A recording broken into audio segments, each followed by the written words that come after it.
Hello everyone and welcome back to Horror Stories. I know many of you use these episodes to fall asleep, so before you drift off, I'd love it if you could leave a comment letting me know where you're listening from around the world. Also, don't forget to like and subscribe if you're enjoying the episodes.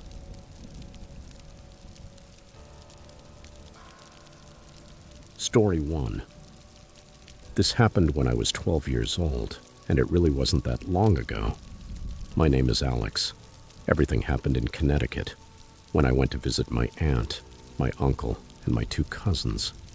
Their names were Ryan, who was 18, and Brandon, who was 16. I don't want to waste any more time, so I'll get straight to the point. I arrived on a Friday afternoon. The snow was falling hard, the kind that sticks to every branch and turns the sky white. My aunt's house was on the edge of a huge forest. The trees were very tall, and even during the day, the place looked gloomy. My mom and my aunt had already warned me, "Don't go into that forest. It's enormous and you could get lost." I nodded, even though I was a mischievous kid and I didn't always obey. The first day was calm. I unpacked my things, played video games with Ryan and Brandon, and we watched the snow pile up outside. The next morning, the yard was completely covered by a thick layer. Around noon, I went out to throw snowballs at a fence post. Ryan and Brandon joined me, and after a few minutes, they told me, "Hey Alex, do you want to go into the woods with us?" I hesitated for a moment. I heard my mother's voice echoing in my head. However, the desire for adventure was stronger. The forest looked like a huge mystery covered in white, so I said yes. We put on our thick coats and boots, and we headed into the snow. The forest was silent. The only sound was the crunch of our footsteps. In some stretches, the snow came up to our knees, in others almost up to our waists. We walked for about 10 minutes, laughing and pretending we were on a mission. Then we heard something, a scream. It sounded like a little girl, sharp and piercing. We stopped. The air seemed to freeze around us. I looked at Ryan, then at Brandon. Neither of them said anything. They just frowned. After a few seconds, Ryan shrugged and said, "It must be nothing." So we kept walking. A short time later, the same scream echoed through the trees. The same tone, the same length, as if someone had pressed repeat. Brandon tensed up too. He tried to sound calm.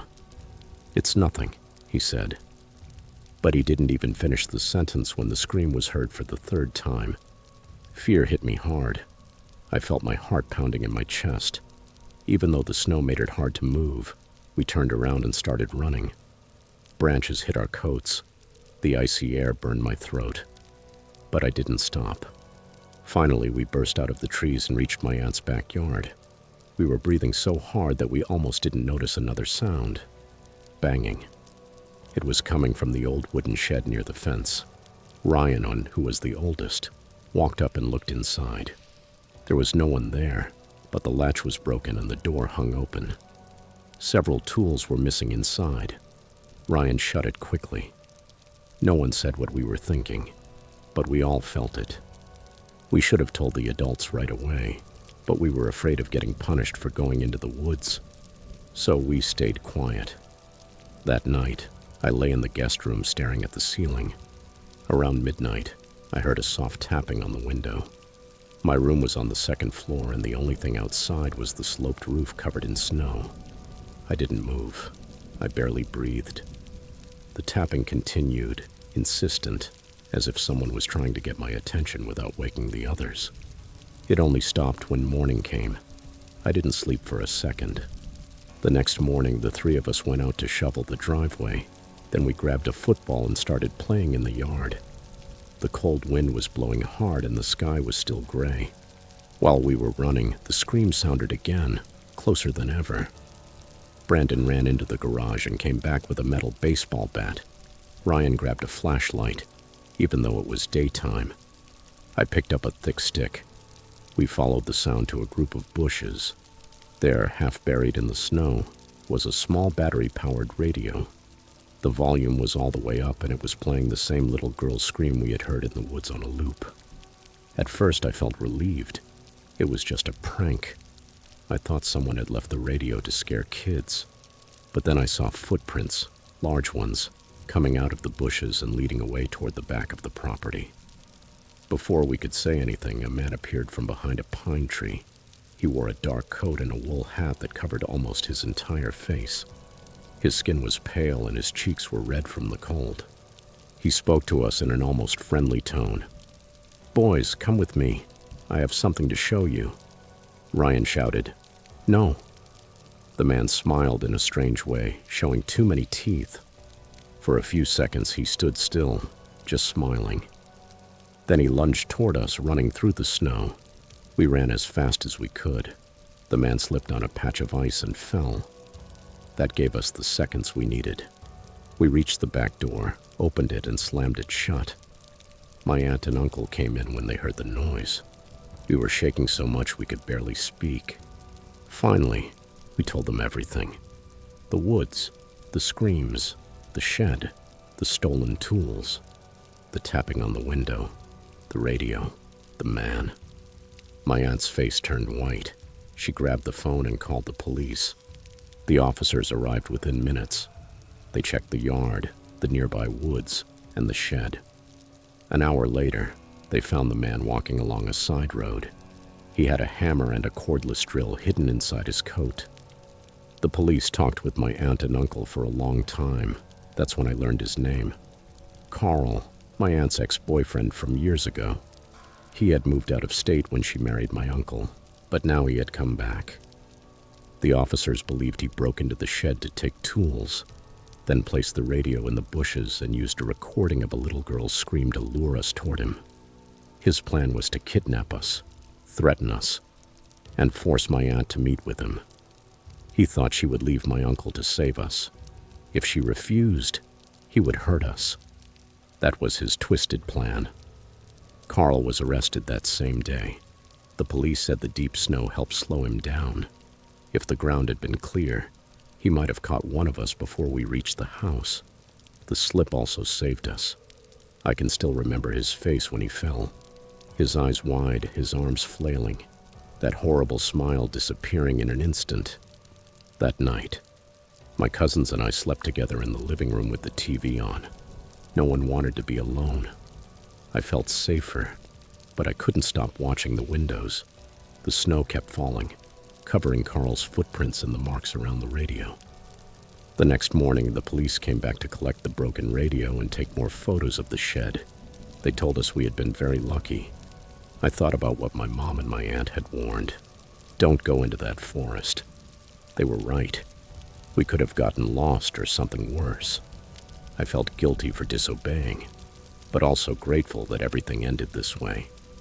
Every time I see heavy snow, I remember that week in Connecticut. The scream in the woods, the tapping on the window, and the man who thought he could break a family by terrifying some kids. He failed, and I'm glad he did.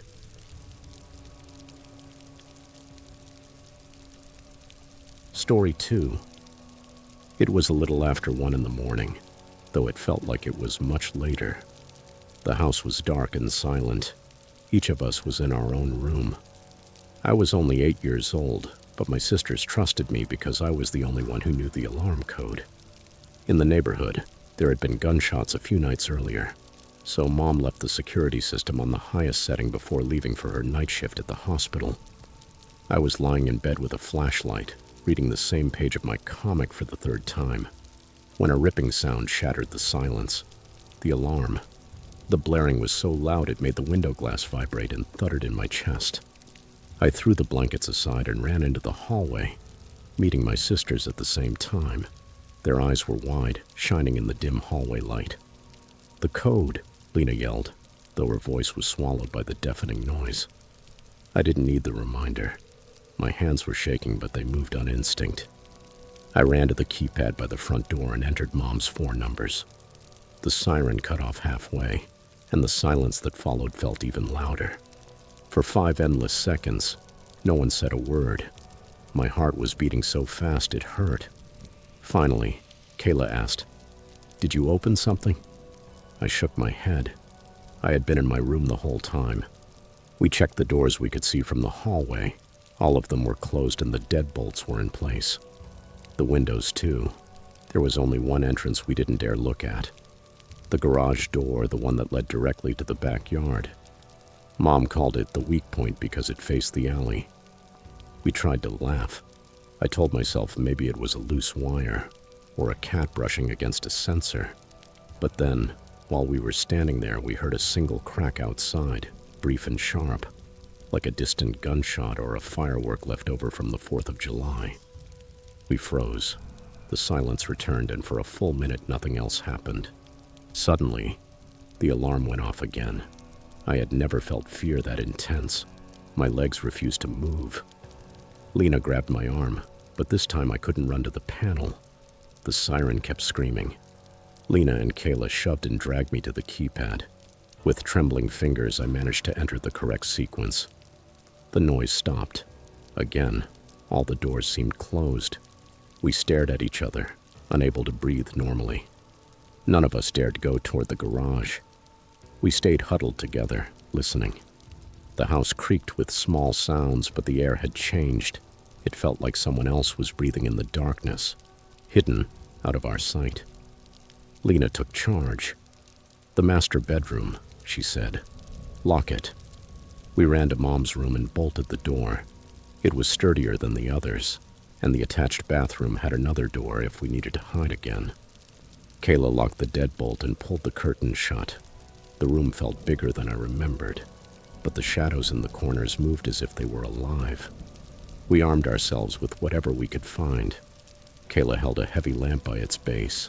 Lena took Mom's old softball bat, and I gripped a metal perfume bottle, cold and solid. We sat on the carpet with our backs against the wall, listening to every sound beyond the door. The alarm didn't go off again, but every time the wind pushed a branch against the wall, we flinched. Minutes turned into hours. My eyelids grew heavy, but any noise made me jolt awake. I couldn't stop staring at the gap beneath the door, waiting to see a shadow cross the strip of hallway light. Around 4 in the morning, the sky began to brighten. Birds started singing outside, and the normal sounds of dawn brought back a bit of calm. Even so, we waited another half hour before Lena dared to turn the key. The hallway light flickered, but nothing moved. Together, we went through every room. All the windows were closed. The front, side, and back doors were still bolted. Last, we reached the garage door. I felt a knot in my stomach as I turned the knob and opened it slowly. The garage was half lit. The single bulb threw long shadows over the boxes and tools. The big door that lifted outward was closed, with the security bar in place. But something felt different. The air smelled like cold night, as if someone had carried it in from outside. We didn't take another step. None of us wanted to check whether there were footprints in the dirt behind the house. We closed it again, and that was proof enough. Not long after, Lena called our older brother, who lived across the city. I called Mom at the hospital. Her voice sounded calm, but she promised to check the camera recordings when she got home. She also reminded us that only she had the key to the backyard gate, so no one could be outside without climbing the fence. Mom got home shortly after sunrise. She walked around the yard. There were no broken boards and no signs that the latch had been forced.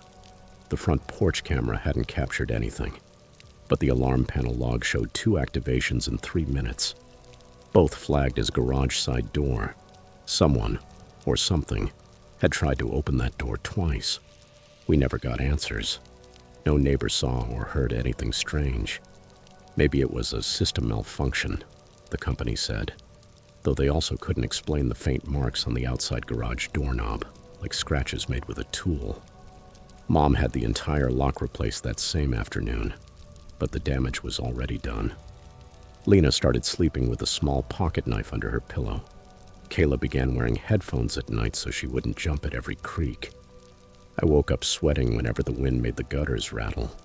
Even Mom admitted later that she never felt completely safe in that house again. A few years passed, and the landlord told us the roof needed major repairs. We packed everything and moved to the other side of town. No one complained. When we were finally settled, Mom said she felt relieved to leave that night behind. Sometimes on weekends, we drive past the old house out of curiosity. The front yard looks smaller than I remember, and someone painted the siding a lighter color. The garage door is still the same. I wonder if the lock I secured that night is still there, hiding its scars under a fresh coat of paint. This year I turned 13. A lot of people believe kids forget terrifying moments as they grow up, but that night is still as vivid in my memory as it was then. The two piercing blasts of the alarm, the lone crack in the darkness, the trembling of the doorknob when I opened the garage door. We never knew who or what tried to get in, and maybe that's the scariest part of all. The unknown can haunt you much longer than any face you can name. Before moving on to the next story, if you're visiting our channel for the first time, don't forget to subscribe and turn on the notification bell so you don't miss our next horror stories.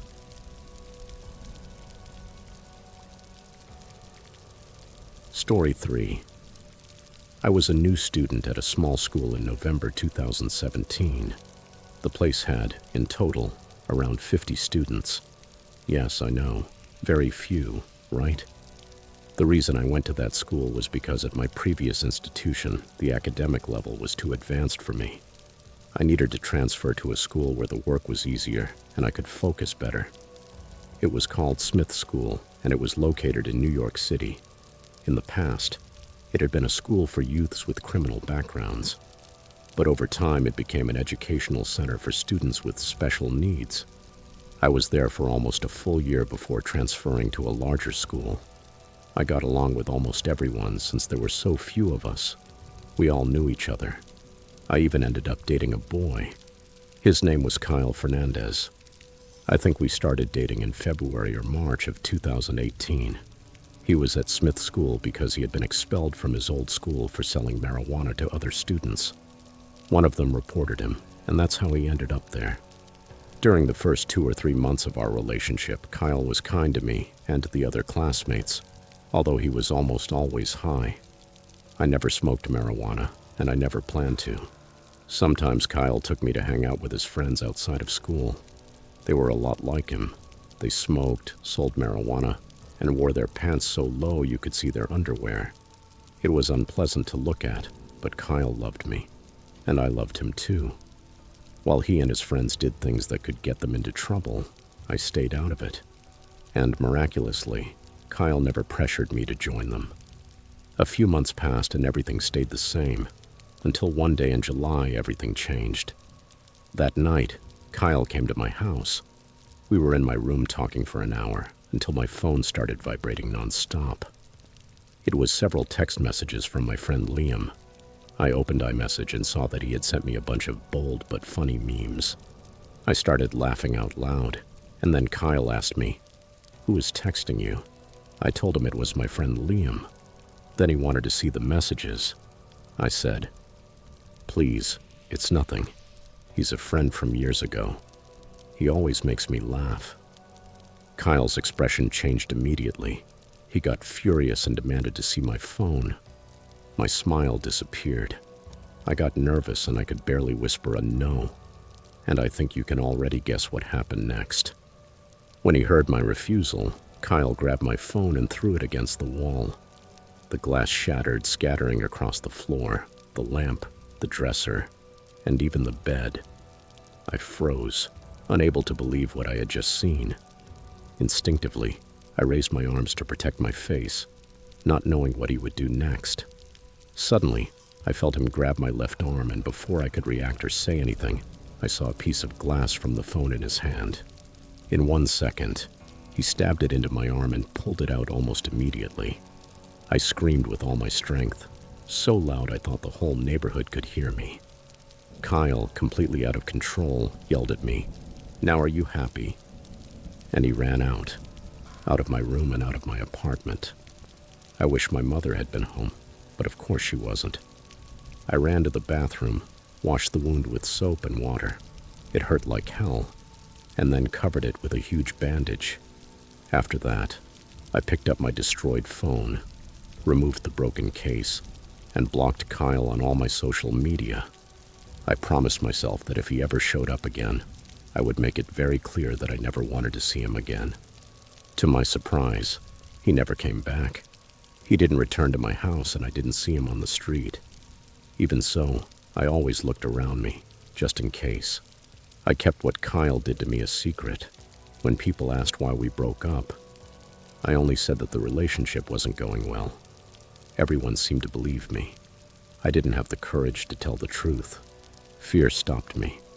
But that completely changed in the summer of 2023. It was early August. I was at work when I felt my phone vibrating in my pocket. I took it out and saw it was a number with the 2112 area code. For those who don't know, that's an area code from New York City. It wasn't my home number, so I thought it was some company. I answered, "Hello." A woman on the other end asked if she was speaking with Maria. I said yes, and she said, "We're calling from Presbyterian Hospital on 42nd Street, Columbia Medical Center, to inform you that your mother, along with 6 other people, was hit by a car and is in critical condition." The phone almost slipped out of my hands. My fingers were shaking. Trying to stay calm, I said, "I'm coming right away." I ran out of work without telling anyone where I was going. I got to the hospital in about 15 minutes. At reception, I asked about my mother, and a nurse pointed me to a room at the end of the hallway. I ran there. When I went in, I saw her unconscious, connected to machines. I sat beside her and broke down crying like I never had before. A nurse came in and I asked her to tell me what happened. She explained that a man had stolen a car while drunk, then drove the wrong way and jumped the curb. First he hit a cyclist, then my mother and 5 other people, who were thrown into each other. I asked if they already knew who the driver was. She told me no, but that they would probably find out the next day. And the next day, the news came, one good and one devastating. The good was that my mother woke up from the coma. The bad, the man driving the car was someone I knew very well. It was Kyle. I couldn't believe it. I swore I wouldn't let him get away with it. Luckily, some bystanders managed to stop him at the scene and the police arrested him. I wanted to scream, to let out all my anger, but I knew it would only humiliate me. A few days later, we were hit again. The doctor said my mother would never walk again. I felt like my world collapsed. When the story came out in the media, many people thought it was a terrorist attack because of the number of people injured. I decided to write a letter to the court where Kyle's trial would take place. In it, I described what he had done to me years earlier with the shards from my phone. When it was read at the hearing, another woman, his ex-girlfriend from 2022, came forward to report that she had also been a victim of the domestic violence by Kyle. Knowing that comforted me. I felt like I wasn't alone and that our voices, together, were stronger. In the end, Kyle was found guilty both for the domestic violence cases and for drunk driving and causing the multiple vehicle crash. However, his sentence was ridiculously short, 2.5 years in prison. He should have gotten at least 20 years for destroying the lives of 7 people, including my mother and me. I guess he had an excellent lawyer to get something so light. Now I feel nothing but hatred toward him.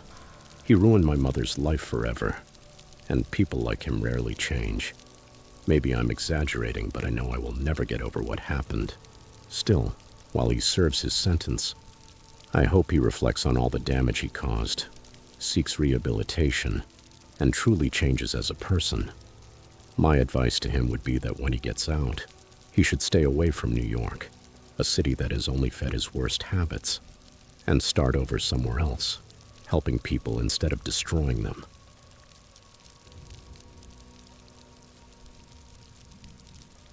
Story 4. This happened a couple of days ago on a warm June evening. I live in a small town, the kind where the streets go empty as soon as the sun goes down. On the outskirts, there's a 24-hour car wash. It's 4 concrete bays, old soap machines, and a rusty Coca-Cola machine that never has drinks. Yellow lamps hang over each bay and give off a hum so soft you can hear it even before you turn off the engine. Normally, I wash my truck during the day because the place feels safer. But that afternoon, all the bays were occupied. I decided to wait until the rush hour passed. Around 9:30 p.m., I arrived. The asphalt still held the day's heat, and a few insects fluttered under the lights. There was only one other car in the lot, a dusty sedan parked at the far end near the vacuums. When I got out, I noticed a man standing about 60 feet away, next to one of the vacuum posts. He was wearing baggy jeans and a stained t-shirt. At first, I assumed he was heading to the gas station that stays open all night across from the car wash. People usually cut through there, so I didn't pay much attention. I pulled a handful of coins from my pocket, slipped them into the slot, and squeezed the trigger on the pressure hose. The blast of water came out with a whistle so powerful it drowned out any other sound. As I walked around the truck, I heard a metallic thud. I let go of the trigger and looked over. The same man was slamming his forehead into the metal casing of the vacuum over and over, as if he couldn't feel pain at all. Where his skin hit the steel, a small dark spot was forming. I thought, great, another guy who's high. I stayed alert, but kept washing. In my town, there are a lot of addicts. If you ignore them, they usually leave on their own. A few minutes later, an old red Chevy pickup from the 1990s roared into the lot. The body was covered in dents and the exhaust pipe was hanging low. The vehicle stopped next to the man, who climbed into the passenger seat without saying a word. The driver, a blurry silhouette behind the dirty windshield, revved the engine and pulled back out onto the road. I felt relieved. Problem solved, I thought. I finished rinsing off the soap, put the hose away, and got into my truck. I left the car wash, turned left toward home, and saw the red Chevy at the pumps of the 24-hour gas station. It was easy to recognize because of its uneven door and crooked tailgate. I drove past and forgot about it. 3 blocks later, I glanced in the rearview mirror. Headlights. Nothing unusual at night. But when I turned right onto Willow Street, those same headlights turned with me. My pulse sped up. At the next corner, I turned left without using my blinker. The lights followed. That was enough. I hit the gas and started taking random turns through the neighborhood streets, rolling through a stop sign. Anything to lose the truck. The tires squealed once, and I forced myself to calm down so I wouldn't crash. After 3 quick turns, I pulled onto a gravel driveway that led to an empty barn for sale. I turned off my headlights and waited. The seconds dragged. The red Chevy drove right past without stopping. Only when its taillights became tiny dots did I back out and head the opposite direction toward my house. My heart was pounding so hard I felt it in my temples. But I told myself the night was over, that I was safe. When I arrived, the porch light greeted me. I parked, locked my truck, and walked to the front door.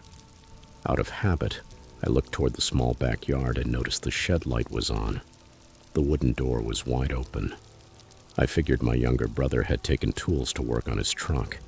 He often forgets to turn off the light. I walked over to close it. Behind the yard, there's a narrow strip of woods. Oaks and pines grow so thick you can barely see a few feet in. I pulled the cord to shut off the shed light and pushed the door to close it. Right then, I heard a crunch in the leaves beyond the tree line. Slow, deliberate footsteps on dry ground. I felt the hair on my arms rise. I backed away, locked the shed, and ran inside the house, securing every window and latch. I had barely reached the stairs when a bang shook the back door. 3 loud knocks, then silence. A thin curtain covered the glass in the door, and the porch bulb was burned out, so I couldn't see who, or what, was there. Before I could move, the knocking came back, more violent, making the glass vibrate. I shouted, "I'm calling the police." The pounding stopped, and in the silence I heard laughter. The same laughter I had heard at the car wash. A raspy, mocking, twisted laugh. It faded, and nothing else happened. I waited about 5 or 10 minutes with my phone in my hand, then went upstairs. Maybe he left, I told myself. Sleep finally got me, but it didn't last long. At 3 in the morning, thirst woke me up. I came downstairs quietly, half asleep, and felt a rush of cold air. The back door was open, just an inch. My stomach dropped. My first instinct was to close it, but I heard a faint rustling coming from the living room. Peeking from the doorway, I saw the silhouette of someone crouched behind the couch. In the dim light of a street lamp filtering through the curtains, I made out broad shoulders rising and falling with his breathing. I backed up slowly, went upstairs without making a sound, and locked myself in my room. With trembling hands, I dialed 911. As I whispered to the operator, a floorboard creaked outside in the hallway. The laughter returned, closer this time, followed by heavy, uneven footsteps. The man reached my door and started pounding it with both fists, yelling insults and threats I had never heard before. The thin wood shook with every impact. The operator, in a calm voice, told me officers were already on my street.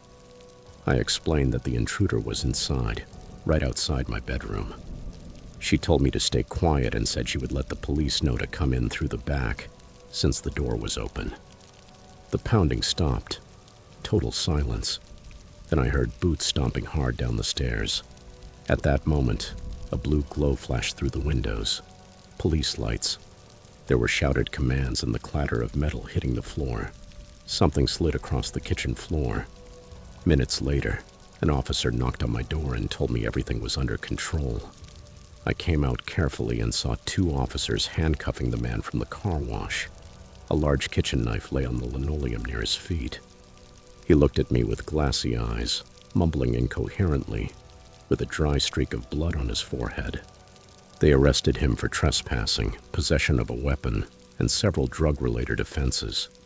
Since that night, I can't stop thinking about what would have happened if, instead of going upstairs, I had gone into the living room.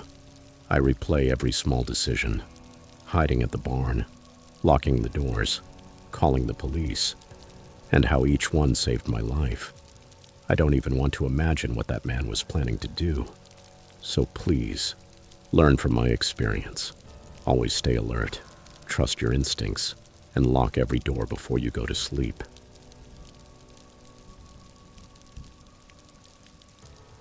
Story 5. My name is Damon. I should start by explaining how I came to learn the events of this story. A girlfriend of mine, whom I dated for several years in the early 2000s, told me about this very strange incident.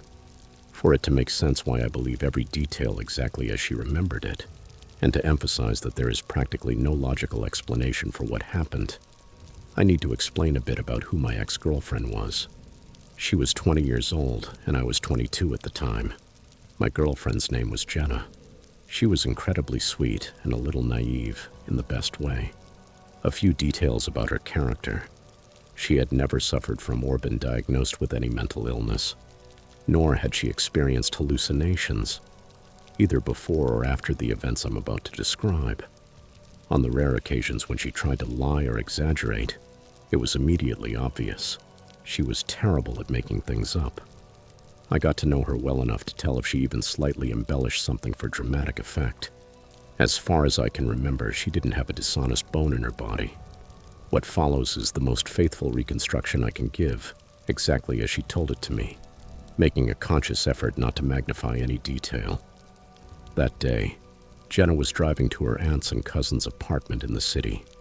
I think she was going to visit her cousin, who was around the same age. The two of them were very close. They grew up together. Only her aunt and her cousin, Stacy, lived in that apartment. Since Stacy's father had apparently been absent for a long time, something fairly common. Jenna's closeness with her family gave her practically free access to the homes and apartments of her closest relatives. She even had spare keys to most of them. She was welcome to come and go for the most part, whenever she wanted, including unannounced visits. Honestly, I don't remember whether we were already using cell phones routinely back then. However, going to her aunt's and Stacy's apartment that day probably didn't require calling ahead to announce herself. So she showed up without warning, parking in front of the building that afternoon. The complex had 2 floors. There was a patch of ground out front by the street where people could park, but the tenant parking lot was behind the building, while all the front doors faced the street. Those apartments had a single entrance and no access from the back. At least that's what I was told, and what I myself knew from driving through the area many times. Each unit had one large front window, but there were no windows in the back or on the sides. It wasn't exactly the best place in the world, though the aunt and Stacy at least had a bedroom each. Jenna had arrived and parked in the front, even though resident parking was in the back. She had no reason to think either of them wasn't home. She couldn't see their cars from the front street anyway. She did what she always did.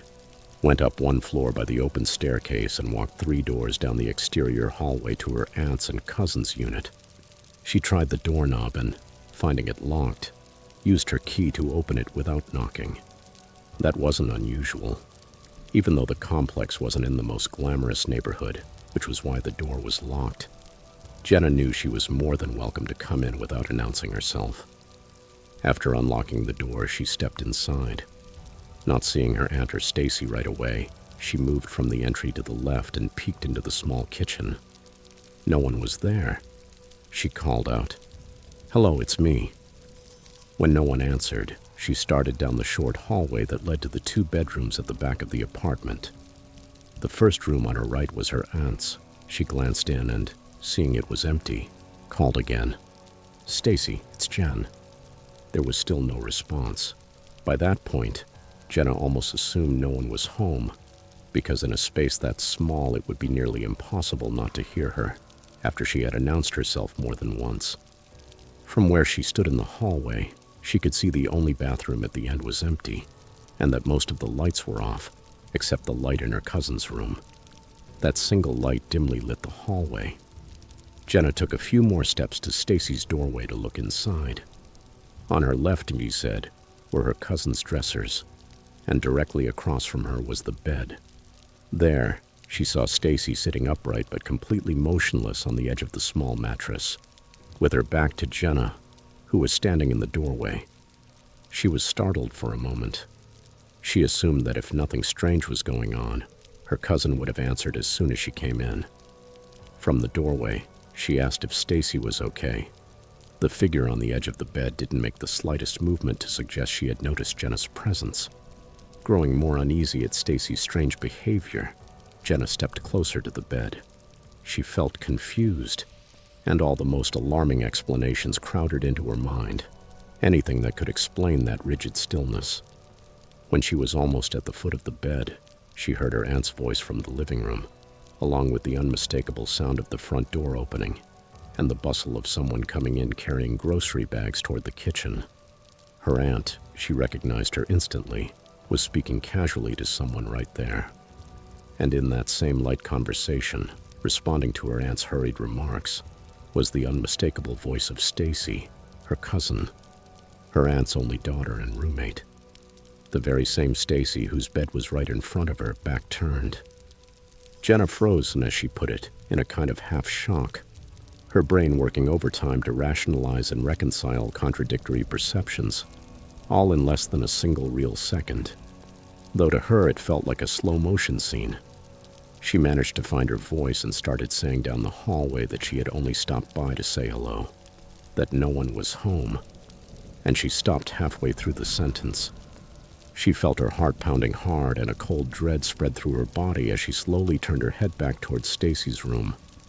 To her horror, the figure on the bed had turned its head, according to her, in an unnatural way, without moving its shoulders or the rest of its body. Where her cousin's familiar face should have been, there was none of that. Instead, a grotesque face stared at her. Slate-gray skin, sharp angles where there should have been curves, a gaze completely empty of emotion. It had a mouth but without lips. Its black eyes, sunken and dark, lifeless sockets, barely narrowed, reflected her like a dark mirror. Standing in front of something that defied her reality, Jenna let out a scream and bolted down the hall, bursting into the kitchen where her aunt and Stacy were putting away groceries. In rushed, stumbling words, she tried to explain, until finally she grabbed her cousin's arm and said, "No, there's another Stacy. She isn't right. She's in your room." The 3 of them cautiously went back to the bedroom. Jenna was visibly shaking, she said, and she hesitated before looking inside. But the room was empty. The entity, demonic, impossible to describe with logic, so terrifying she felt her mind coming undone trying to process it, was gone. And yet Jenna was certain of what she had seen. It wasn't a hallucination or a trick of light. It was something else entirely. Something evil that had worn her cousin's face like a mask. The only trace of a recent presence was the faint indentation in the mattress where that thing had been sitting. Her aunt and cousin searched the apartment in silence, baseball bat in hand, but they found no trace of Stacy's double. There were no back windows to escape through, no hidden doors, no secondary exits, no service panels, trap doors, or attic. Nothing that could explain its sudden disappearance. Jenna never went back to her aunt's and cousin's apartment again, and I don't remember if she told me whether they continued living there for long. I think what happened that day left a mark on Jenna's soul, a horrifying reminder that the world holds much darker mysteries than she ever imagined.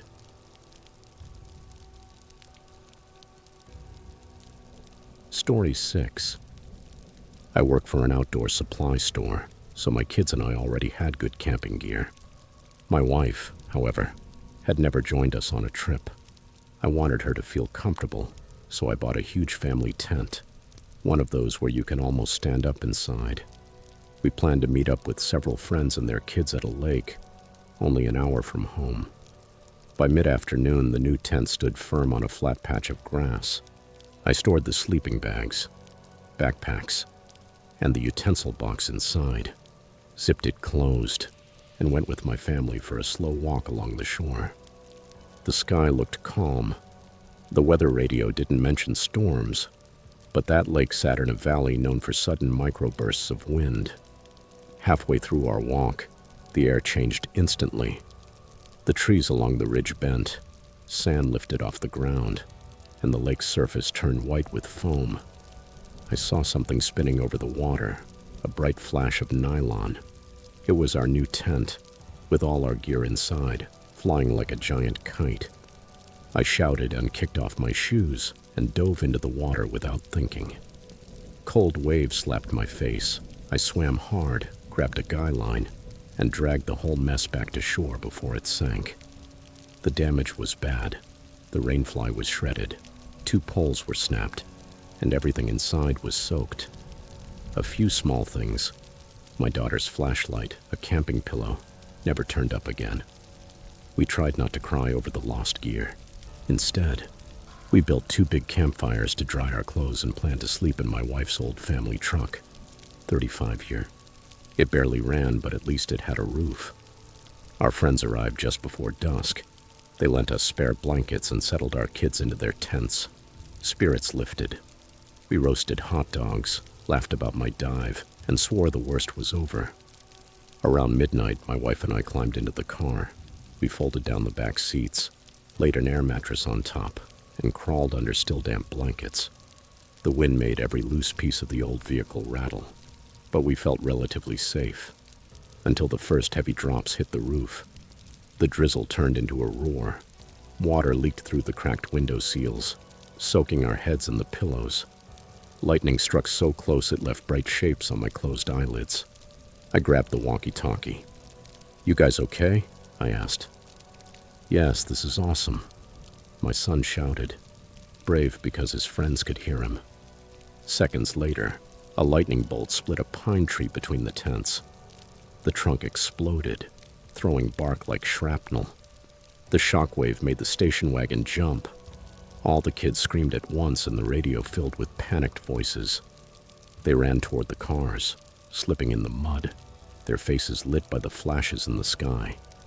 My wife gripped my arm and said through chattering teeth, "This is camping. Never again." We packed the kids inside. There were 8 of us crammed into the car, with rain seeping in through every gap. Then the wind changed again. It stopped, but only for an instant. In that brief silence, we all heard it. A long, low moan coming from the woods, drifting over the flooded campsites. It wasn't the wind. It was a voice, or something shaped like a voice, rising and falling in a rhythm that made the hair on my neck stand up. No one said anything. Outside, a lightning flash lit everything up, and in that glare I saw a tall, thin figure standing right at the edge of the woods. No coat, no hat, just a black silhouette, as if the storm had cut the shape of a human being out of the night itself and pinned it to the trees. The flash died and the world dropped back into darkness. "Dad, who's that?" my youngest asked. "I don't know," I said, and I wished I had lied. The rain returned even harder. Hail bounced off the roof. Somewhere beyond the cars, there was a metallic bang, maybe a loose pole, maybe something else. 2 more times the lightning lit up the woods, and both times I saw the same silhouette in the same spot, as if it never moved, but also never disappeared. Between the flashes, the moan kept drifting over the lake. It wasn't an animal cry or a language. It sounded like air forced through a broken whistle. We waited like that for about 40 minutes. Water ran down our necks. Our breath fogged the glass. My wife held each child's hand, even though hers were shaking. Finally, the storm began to weaken. The thunder rolled away toward the hills, and with it, that strange moan. I looked again. There was no shadow in the woods anymore, only shredded tents and broken branches scattered in the mud. The station wagon wouldn't start, so we spent the rest of the night freezing until dawn. With the first light, we all climbed out. Mud coated our shoes like cement. We found the big pine split by lightning. The trunk splintered, the center burned, but not a single footprint, not a sign of any human visit. One of our friends joked that the storm must have played a trick on us. No one laughed. We made oatmeal on the propane stove. Steam rose from wet clothes hung between the cars like sad flags. The kids, warmed up again, talked about the tree that nearly crushed them. My wife stayed quiet until we packed away the last cooler. "Home," she said. "Camping is over." Back at our driveway, she announced she would never camp again. But 2 months later, she agreed to try again, convinced nothing could top that night. And she was right. For the next 28 years, we camped under drizzles, heat waves, and even the edges of a mild hurricane. But we never again heard that low moan under lightning, or saw a motionless shadow watching from the trees. I repaired that first tent by hand, needle, thread, and extra nylon patches. We still have it. The lake storm left rust-colored stains on one side. Sometimes, when moonlight hits the fabric just right, those stains look like the tall, thin figure from that night. My wife swears it's only dirt, but she still refuses to camp near that lake, and I can't blame her.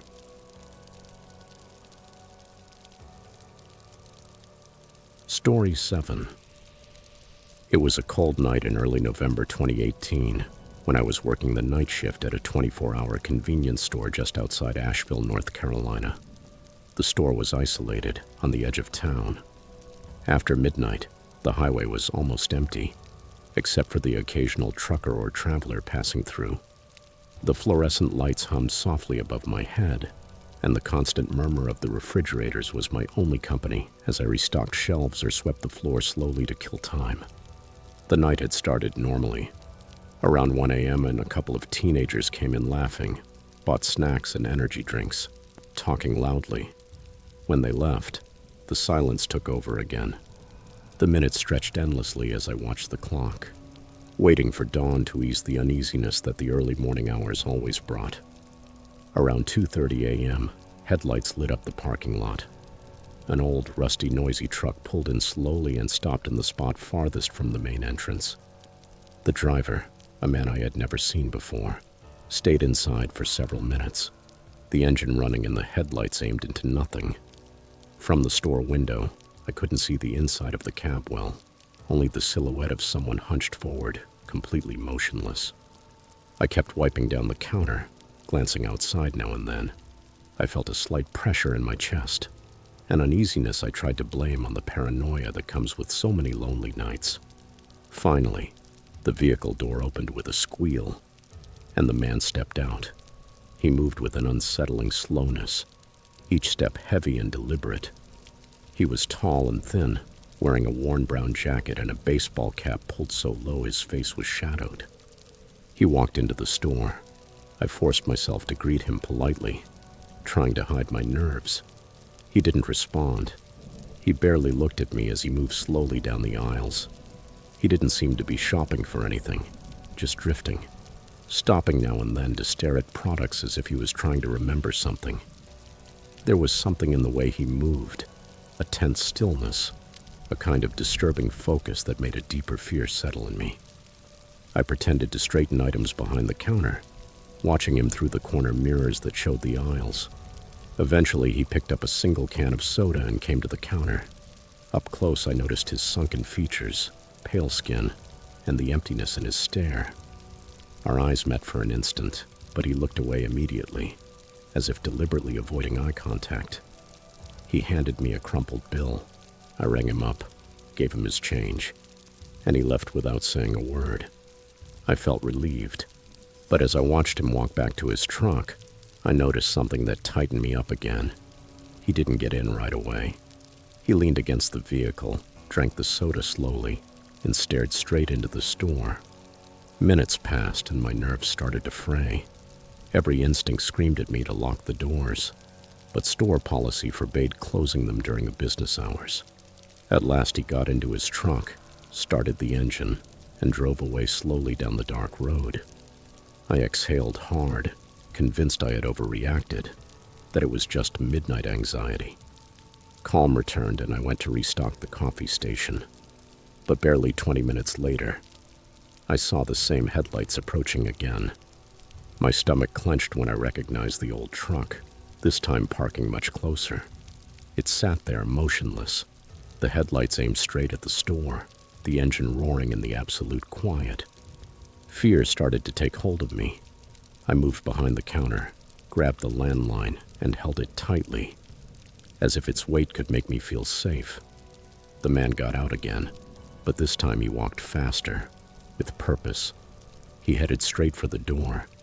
I felt my heart pounding so hard I could hear it. He came in abruptly, staring directly at me without blinking. I went rigid, clutching the phone, ready to dial. He stopped in front of the counter. Several endless seconds passed before he spoke. His voice was barely a whisper, rough and strained. "Were you here yesterday?" I hesitated, not sure what to say. Yes, I had worked the night before, but nothing out of the ordinary had happened. "Yes," I answered cautiously. He stared at me intensely, as if searching my expression for something. His lips trembled. "Did anyone come? Did anyone ask for me?" he asked, urgent, almost desperate. My mind raced and replaying the previous night, unable to remember anyone who fit his description. "No," I said quietly, shaking my head. "No one asked for you." He stayed silent for a few more seconds, his eyes blinking with suspicion. Then, without another word, he turned and hurried out. He climbed into his truck. The engine roared, and he tore away, tires skidding on the pavement. I stood frozen, my heart racing, not fully understanding what had just happened. The rest of the night was torture. Every noise outside made me jump, my eyes snapping back to the road again and again. When the morning shift arrived, I told them what happened, though in full daylight it sounded vague, almost absurd. Days later, scrolling through local news online, I saw his face again. The headline made my blood run cold. "Man wanted for questioning in missing person case." The article described the disappearance of a local woman 2 nights before my encounter. The last time she was seen was at a gas station just outside town, driving alone at night. Investigators were looking for a tall, thin man in a brown jacket who drove an old, beat-up truck. As I stared at the blurry photo of his face, with that empty look I already knew far too well, a chilling thought hit me. The desperation in his voice, the urgency in his question. Did he think someone in my store had seen something? Had I been standing in front of a criminal? Maybe the person responsible for that disappearance, without even knowing it. I never saw him again, but I quit not long after. I couldn't stand the feeling of terror that every night brought me.